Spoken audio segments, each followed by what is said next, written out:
ज्ञान सागर में आपका हार्दिक स्वागत है। वंदन है और अभिनंदन है। आज की चर्चा का विषय है श्रीमद् भागवत का संदेश।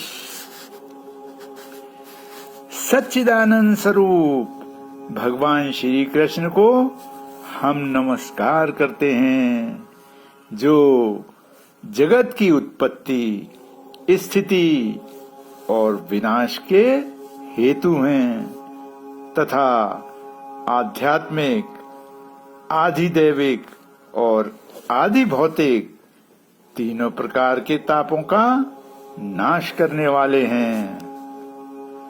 भगवान ने अपनी सारी शक्ति भागवत में रख दी है और स्वयं भागवत समुद्र में स्थित हैं।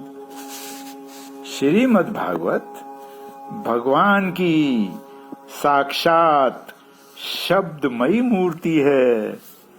इसके सेवन, श्रवण, पाठ अथवा दर्शन से ही मनुष्य के सारे पाप नष्ट हो जाते हैं। नंबर 1, जिस प्रकार गंगा का अखंड प्रवाह समुद्र की ओर बहता रहता है, उसी प्रकार मेरे गुणों के श्रवण से मन की गति का तेल धारावत अविच्छिन्न रूप से मुझ सर्वांतर्यामी के प्रति हो जाना तथा मुझ पुरुषोत्तम में निष्काम और अनन्य प्रेम होना ही निर्गुण भक्ति योग है। 2,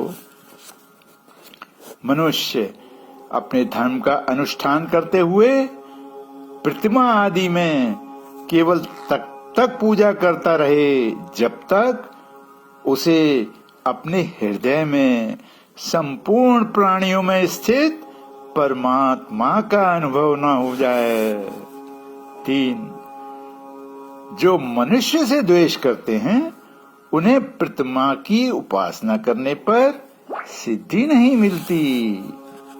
4, अपने प्रिय संबंधी को जो इस प्रकार की भक्ति का उपदेश देकर मृत्यु की फांसी से नहीं छुड़ाता, वह गुरु गुरु नहीं, स्वजन स्वजन नहीं, पिता पिता नहीं और माता माता नहीं तथा वह इष्टदेव इष्टदेव नहीं।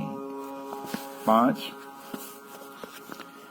शास्त्रों में धर्म, अर्थ, काम इन 3 पुरुषार्थों का भी वर्णन है। आत्मविद्या, कर्मकांड, न्याय और जीविका के साधन, ये सभी वेदों में प्रतिपाद्य विषय हैं। किंतु यदि वे अपने परम हितैषी, परम पुरुष भगवान श्री हरि को आत्मसमर्पण करने में सहायक हैं, तभी ये सत्य माने जा सकते हैं, अन्यथा ये सब के सब निरर्थक हैं। 6,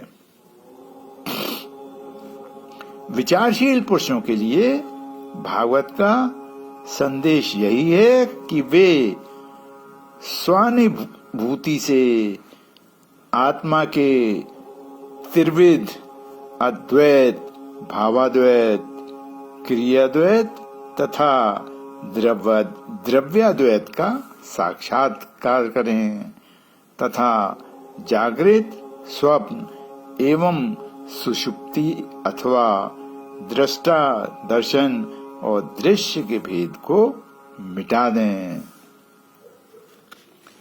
7, जिस प्रकार सभी नदियां घूम फिरकर समुद्र में ही पहुंचती हैं, उसी प्रकार मनस्वी पुरुषों का वेदाभ्यास, योग साधन,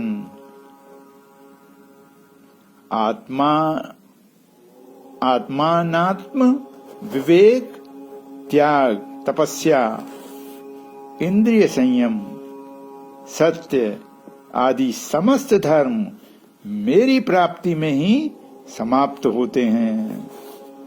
सबका सच्चा फल है मेरा आत्म साक्षात्कार, क्योंकि सब साधन मन को निरुद्ध करके मेरे पास ही पहुंचते हैं।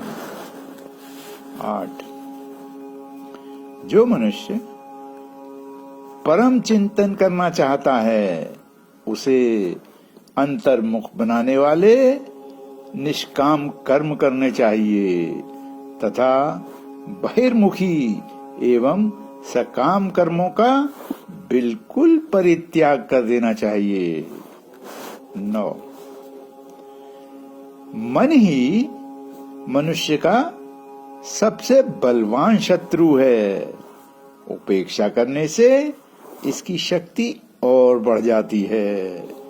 यद्यपि ये स्वयं मिथ्या है, तथापि इसने मनुष्य के आत्म स्वरूप को आच्छादित कर रखा है। इसलिए मनुष्य को चाहिए कि उपासना के अस्त्र से इसे मार डाले। 10 मन को महत्व देने वाले संसारी लोग पिसे हुए को फिर पीसते हैं, चबाए हुए को फिर चबाते हैं। इंद्रियों पर वश न होने के कारण अज्ञानी जीव भोगे हुए विषयों को फिर भोगने की ओर उद्यत होते हैं तथा इस प्रकार नरक की ओर जाते हैं। 11 मोक्ष के 10 साधन प्रसिद्ध हैं। मौन, ब्रह्मचर्य, शास्त्र श्रवण, तपस्या, स्वाध्याय, स्वधर्म पालन,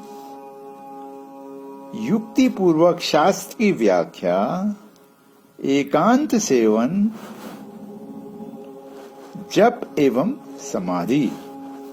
परंतु जिनकी इंद्रियां वश में नहीं होती उनके लिए ये सभी के सभी साधन जीविकोपार्जन के साधन अथवा व्यापार मात्र रह जाते हैं।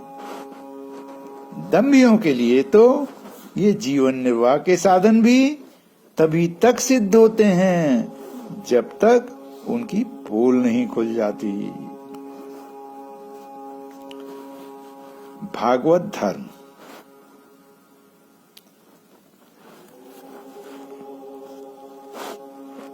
नंबर 1 समस्त कर्मों का ईश्वर के प्रति समर्पण।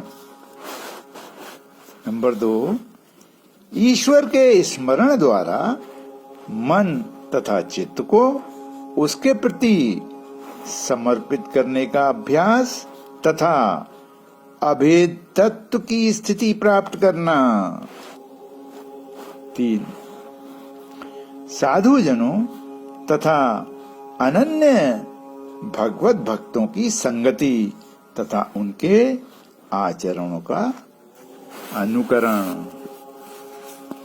4 पर्व के अवसर पर अकेले या समूह में गीत, नृत्य आदि सहित भगवान की महाविभूति का स्मरण।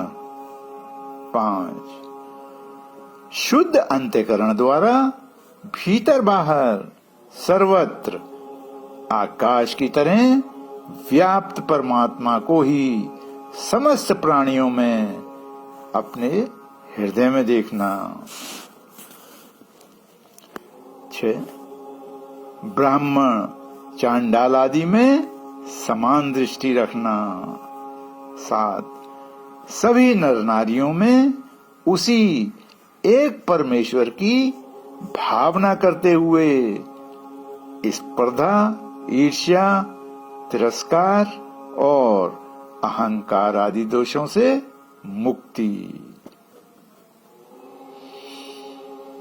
8 देह दृष्टि का परित्याग, निंदा स्तुति की परवाह न करना। 9 समस्त प्राणियों में भगवत भावना होने तक मन, वाणी और शरीर के सभी संकल्पों एवं कर्मों द्वारा ईश्वर की उपासना करते रहना। 10 आत्मबुद्धि और ब्रह्म बुद्धि के निरंतर अभ्यास द्वारा संपूर्ण सृष्टि को ब्रह्म स्वरूप देखने का सच्चा ज्ञान। अब मैं अपनी वाणी को विराम देता हूँ। भगवान श्री कृष्ण सबका कल्याण करें। धन्यवाद।